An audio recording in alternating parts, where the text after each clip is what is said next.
It's an incredible view more people are getting a chance to see up close. This summer, a local team ventured into the depths of the ocean to begin what will be a years-long process to document the wreckage of Titanic in greater detail than ever before.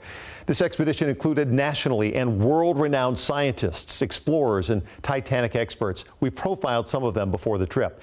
Leading the charge on this expedition is OceanGate CEO Stockton Rush. And because his sub Titan is traveling the country right now, he suggested we do the interview in a mock-up so you can get an idea of what it's like inside for 5 people to dive on Titanic. The colors were just staggering. I mean, you have these reds and greens and blues that you just don't see in a lot of images because they don't get as close as we were able to, and you can't get enough light on it. But once you get a lot of light on it, you get these colors just step out, and I was amazed. I sort of look at this thing and go, "This is, I don't know," even if you didn't know what it was, you'd say, "That's a beautiful picture." You were so excited about being able to make this happen, and now that you've done it, how do you feel?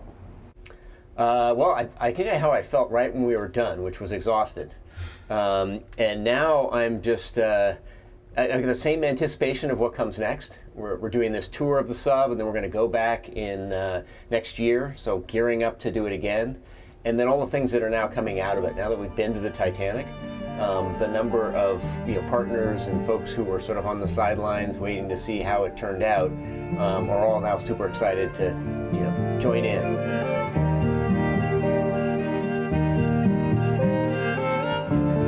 Got to the wreck, I think what I found the most surprising, it looks like it does in the movie Titanic. You get to the bow, and there's that moment of awe when you're looking at the bow and saying, "Well, this is what I've seen so many times." The shot everybody knows. The shot everybody knows.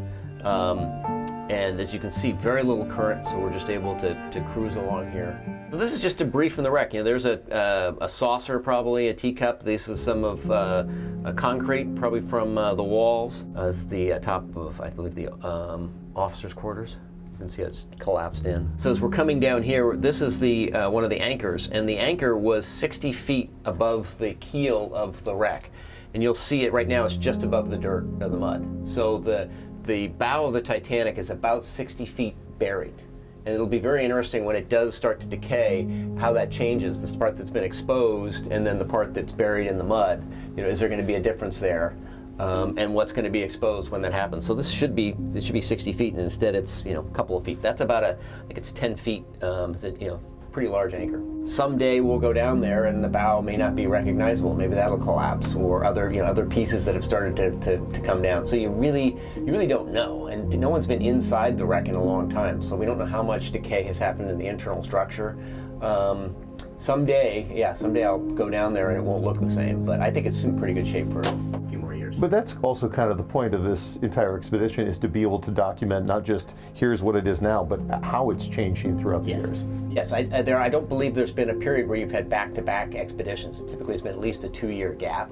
And so us going back next year will be great. And then every year that we go, we're going to get that very steady drumbeat of what is the process. For me, the whole mission is, how do we get access to the deep ocean that isn't limited by government research dollars or billionaires' yachts? And so the Titanic is the way to do that.